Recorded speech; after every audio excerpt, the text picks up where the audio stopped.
अपन अध्याय 3 शुरू करते हैं, ग्रामीण क्षेत्र पर शासन चलाना।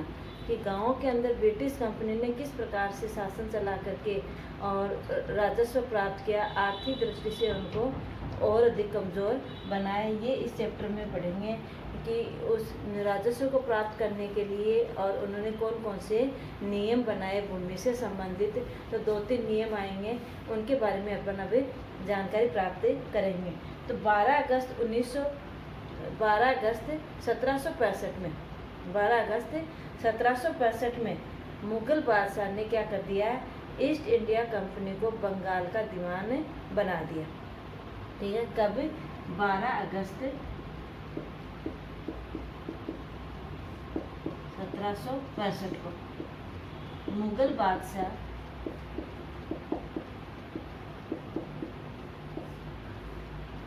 ने ईस्ट इंडिया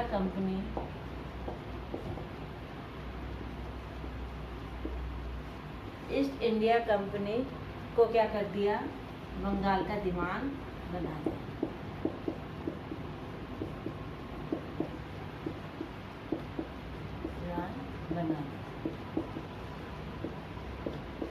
ठीक है,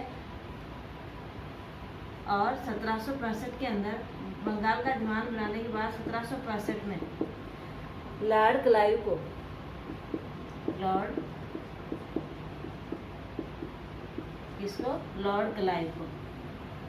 बिहार और उड़ीसा का दीवान बनाया। लॉर्ड क्लाइव को कहाँ का दीवान बनाया? बिहार व उड़ीसा का दीवान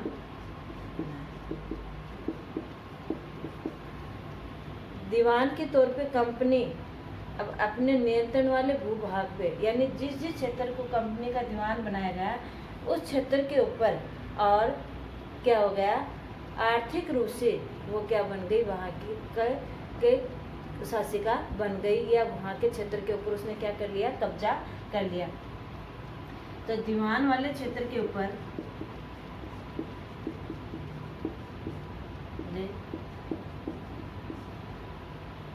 पर कंपनी आर्थिक रूप से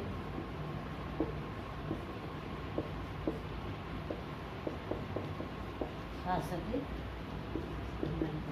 यानी उस भूभाग से जो राजस्व प्राप्त हो रहा था, जो आर्थिक आय प्राप्त हो रही थी, उसकी मालिक अब कौन बन गई, ईस्ट इंडिया कंपनी बन गई। न कि उस भूभाग पर, उस क्षेत्र के ऊपर कृषि करने वाले जो व्यक्ति थे उनका अब कोई प्रभुत्व नहीं रहा, उनके ऊपर आर्थिक रूप से, और क्या है, अंग्रेजों के द्वारा लगान तय किया जाने लगा कि कितना लगान कंपनी उस भूभाग से लेगी। ये उनकी मन मर्जी से तय किया गया, जिससे क्या है, किसान आर्थिक रूप से क्या होते गए, कमज़ोर होते गए, और बंगाल की हालत क्या होती गई, खराब होती गई। मजबूर किसानों ने क्या कर दिया, वहाँ से खेती करना छोड़ दिया। जो साप्ताहिक हाट बाज़ार लगते थे, वो हाट बाज़ार भी अब धीरे धीरे क्या होने लग गए थे, बंद होने लग गए थे, क्योंकि इस आर्थिक व्यवस्था का प्रभाव भी किसके ऊपर पड़ा, वहाँ के बाज़ारों के ऊपर भी ये प्रभाव पड़ा। तो कंपनी के दीवान बनने के बाद, कंपनी के दीवान बनने के बाद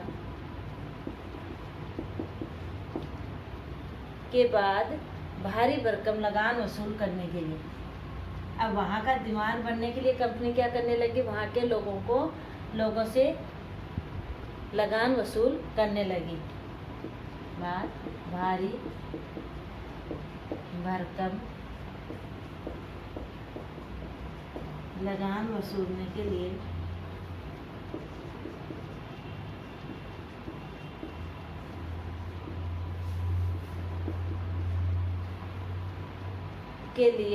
क्या बनाने लगी, ऐसे नियम बनाने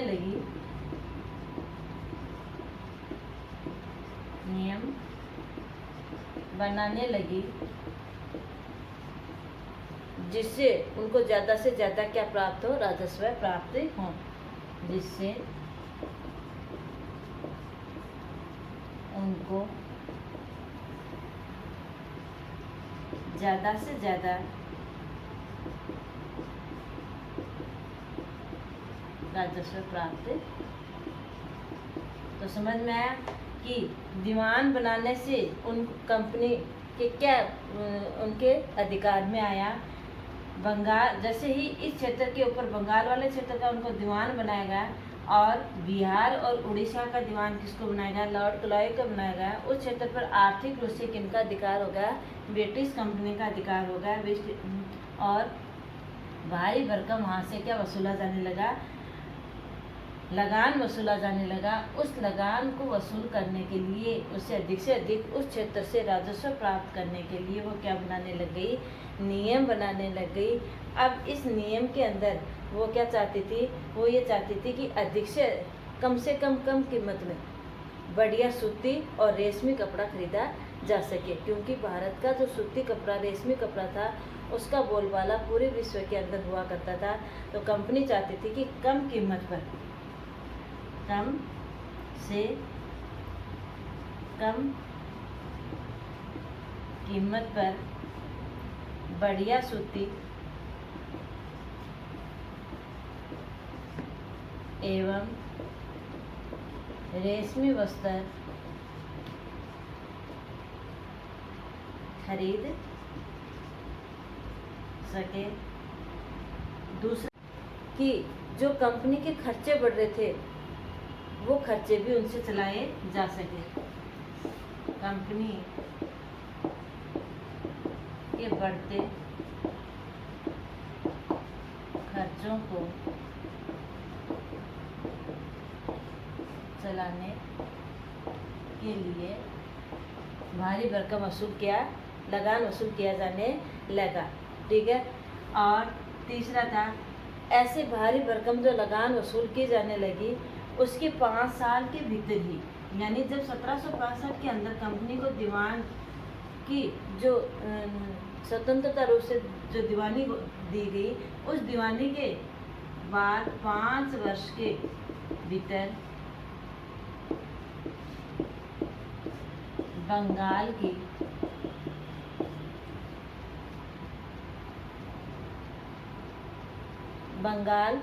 में कंपनी द्वारा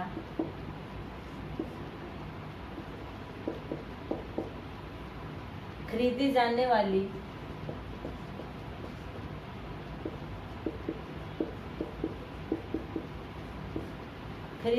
वाली चीजें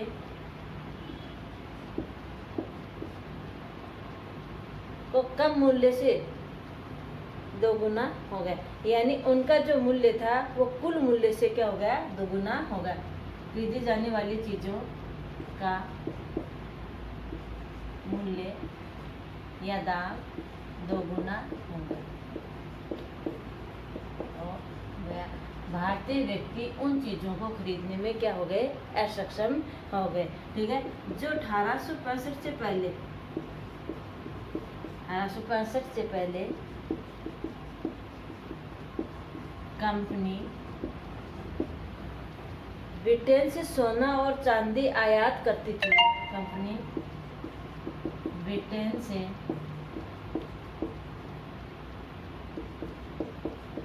सोना व चांदी आयात करती थी और बदले में क्या खरीदती थी, सामान खरीदती थी। और बदले में सामान खरीदती थी। अब क्या हो गया, अब बंगाल से पैसे से निर्यात के लिए चीजें खरीदी जा सकती थी। अब बंगाल से निर्यात के लिए चीजें खरीदी जा सकती यानी अब भारत में वो सोना चांदी आना क्या हो गया, बंद आ गया। वो केवल बंगाल से जो राजस्व प्राप्त हो रहा था उसी राजस्व से ही और वहाँ का सामान कंपनी खरीदने लग गई। अब देखो भारत में तो जो आ रही थी वो क्या हो चुकी थी, एकदम बिल्कुल खत्म सी हो चुकी थी। इससे बंगाल की अर्थव्यवस्था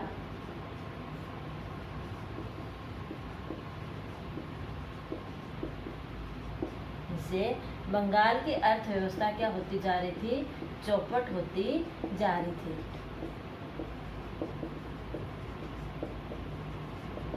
आपकी बुक के अंदर उदाहरण दे रहा है कि वहाँ पर क्या लगते थे, हाट बाजार लगते थे। हाट बाजार रहते खुले आसमान के नीचे और एक सप्ताह में कोई दिन निश्चित कर लिया जाता है। उस दिन 7 दिन से और क्या लगता है, वहाँ पे बाजार लगता है जिसमें हर तरह की वस्तुएं प्राप्त होती हैं और एक सुबह से शाम तक लगता है, फिर कहीं दूसरी जगह उसको लगा दिया जाता है, उसको कहते हैं हाट बाजार। तो ये हाट बाजार जैसी व्यवस्था भी अब क्या हो चुकी थी, बंद हो चुकी थी, जिससे कारीगरों ने अपना काम करना बंद कर दिया। कारीगरों ने अपना काम करना बंद कर दिया, उन्हें छोड़ दिया, क्योंकि उन्हें बहुत कम कीमत पर कर दिया, क्योंकि उन्हें बहुत कम कीमत पर अपनी चीज़ें कंपनी को बेचनी पड़ती थी। कम कीमत पर अपनी चीज़ें कंपनी को बेचनी पड़ती। तो इतनी समझ में आएगी कि 1765 के अंदर ईस्ट इंडिया कंपनी को बंगाल का दीवान नियुक्त कर दिया और बंगाल का दीवान नियुक्त करने के बाद में 1765 में लॉर्ड क्लाइव को बिहार और उड़ीसा वाला क्षेत्र दिया गया।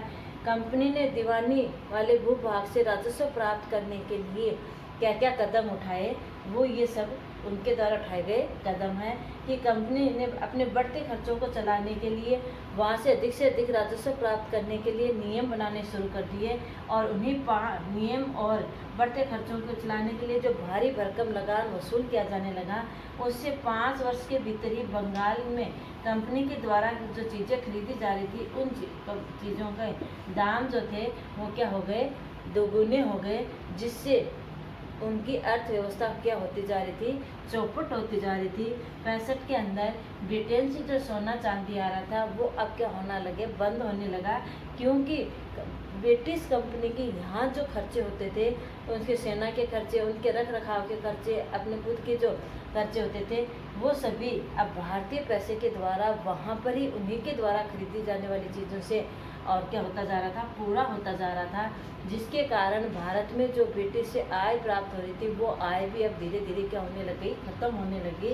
उससे उन क्षेत्रों की, उन ग्रामीण क्षेत्रों की क्या होती लगी, अर्थव्यवस्था चौपट होने लगी और कारीगरों ने जिससे अपना काम करना बंद कर दिया। क्यों? क्योंकि उनकी जो वस्तुएं थी वो कम कीमत पर उनके द्वारा खरीदी जा रही थी। लगान चुकाने में क्या हो रहे थे, असमर्थ हो रहे थे।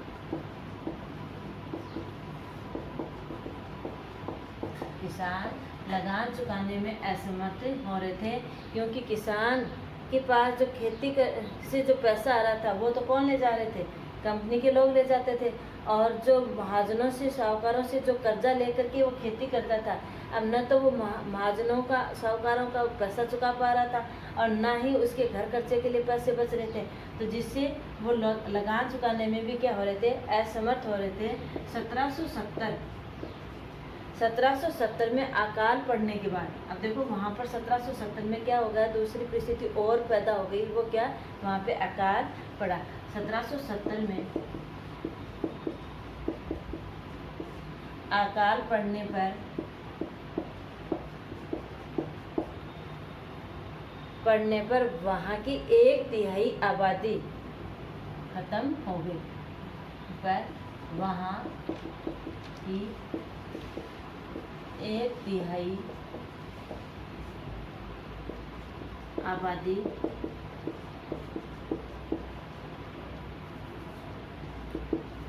खत्म हो,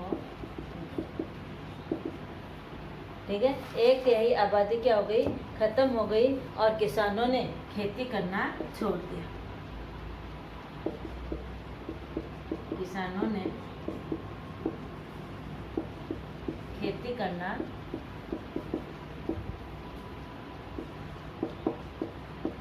छोड़ दिया।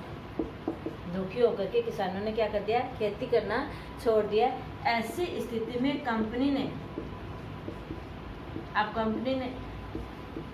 को क्या लगने लगा, अब कंपनी को लगने लगा कि इस तरह से किसान खेती करना छोड़ देंगे और कारीगर अपना काम करना छोड़ देंगे तो उनको राजस्व कहाँ से प्राप्त होगा। तो वो क्या करना चाहते थे कि अब दूसरा तरीका अपनाना चाहते थे। दूसरा तरीका क्या, भूमि सुधार का।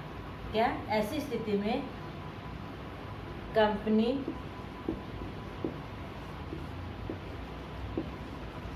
भूमि सुधार की ओर ध्यान देने लगी ताकि उन अधिक कृषि का कार्य किया जा सके किसानों के द्वारा और उनको अधिक राजस्व प्राप्त हो। और इसके लिए यानी भूमि सुधार के लिए उन्होंने क्या बना दिया, 1793 में कॉर्नवालिस 1793 के अंदर कॉर्नवालिस क्या था, जो भारत का गवर्नर जनरल था उस समय, जिस समय कंपनी भूमि सुधार के लिए ध्यान दे रही थी, उस समय भारत का गवर्नर जनरल कौन था, कॉर्नवालिस भारत का गवर्नर जनरल।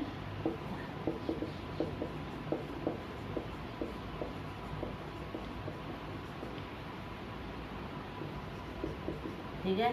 और इस भूमि सुधार के लिए क्या लाई गई, स्थायी बंदोबस्त